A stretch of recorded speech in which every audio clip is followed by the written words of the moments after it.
Hello everyone, and welcome to this week's episode of Ship Shape. This week I have Ben Lesnick, all of you know, he's our Director of Ships here at Cloud Imperium, and we're going to talk a little bit about the concept pipeline for ships, how we come up with them, and what the process is to get them approved and made into something that you guys ultimately get to see. But if there's one thing we're good at, it's making spaceships. Yes. All right, so you have been here since the early days, over 3 years now, Ben. Tell us about the early days of the concept pipeline.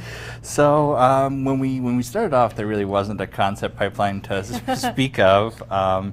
Back before the project launched, Chris kind of had these placeholders for ships. You know, he wanted these experiences for people to have. You know, oh, there'd be a basic ship, there'd be a luxury ship, right. There'd be a multi-crew ship. I think multi-crew was one of those very big things early on. We knew we wanted to have that, you know, you fly the Millennium Falcon type experience.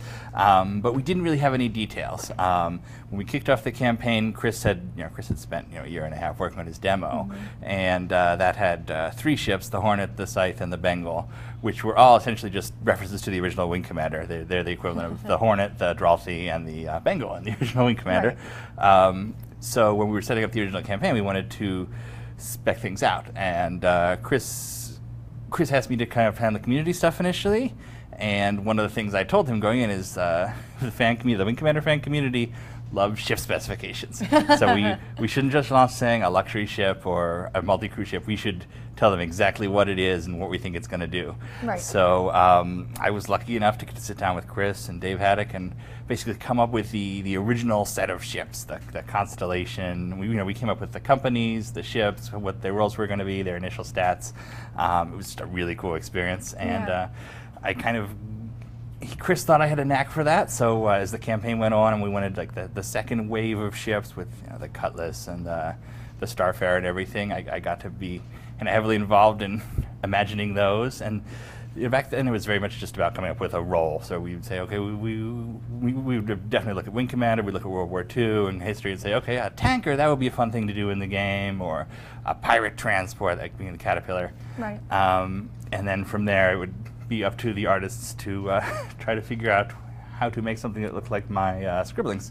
That's awesome. So it was basically just you guys in a room saying, this seems really cool. Yes, yes. So at one point even, I think we did it live. We came up with a couple of those ships on the initial 24-hour live stream. Wow.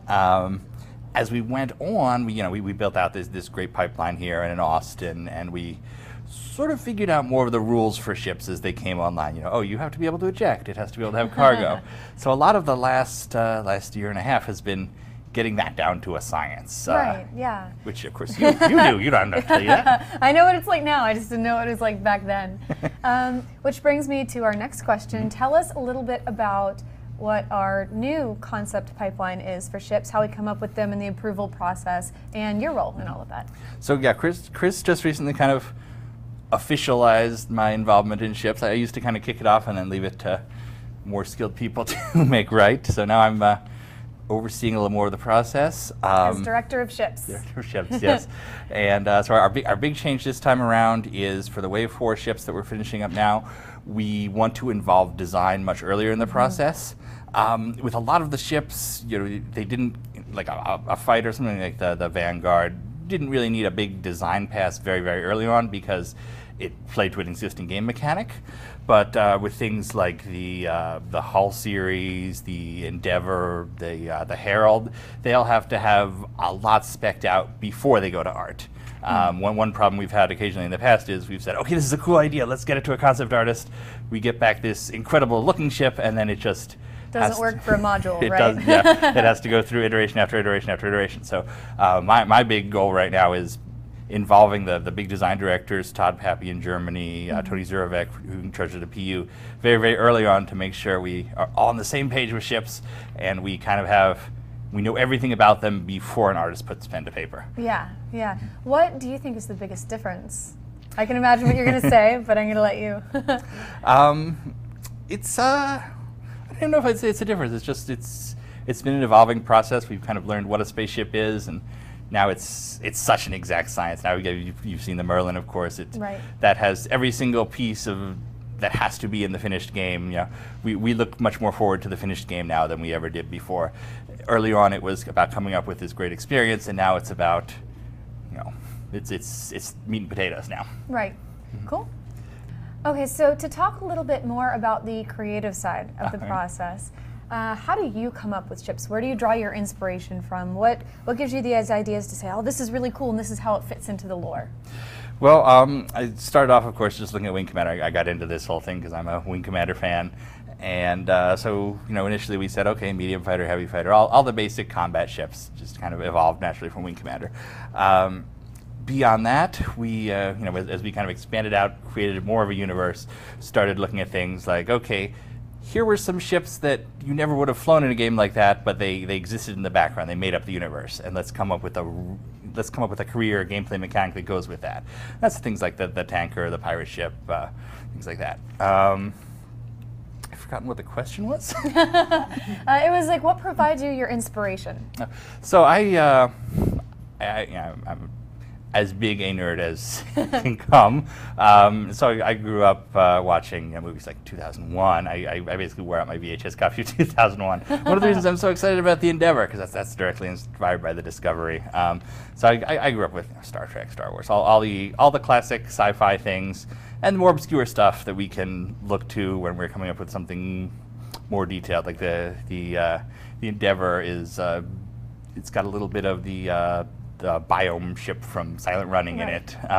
So a lot of classic spaceships we look at, and World War II. That's all air combat, really. Looking at different roles for fighters and support planes. That's where the Vanguard really came out of. Was we said, okay, there's sci-fi games really have never taken, you know, the Mosquito Messerschmitt 110 and turned it into like a long-range fighter, and we grew from there. So we looked to history for a lot of that sort of thing. And let's see, final question. Are there any ships that we came up with but we just could not get to work and we ended up not moving forward with, like, oh, this is a cool idea, but we just couldn't figure out something that made it appealing? For sure. We have a lot of ships where, you know, earlier on we would say whenever we come up with variants, we'll come up with probably 3 or 4 that we're going to use, and there'll be, you know, 10 or 15 others that we still want to make someday. The one that sticks with me is the Hornet Sniper that we couldn't make work with the gameplay early on. Wanted sort of a ranged Hornet where it would have like long-range missiles and lasers that were only effective at a long distance. That one's still in the back of my head. I'd like to bring that back sometime because I think we do it pretty easily at this point. But maybe when Arena Commander is a little more mature. Right. The other thing that everyone keeps actually shooting me down on is, of course, space whales, where we would literally take our ship mechanic and it would be like an organic creature, and then that would be part of the game's lore, and there were people who protect them and hunt them. And I keep pushing that. It's never going to happen. Space whales. I'll help you out there, Ben. All right. We appreciate that. Cool. All right. Well, thank you guys for tuning in to Ship Shape. Back to you, Sandy and Ben.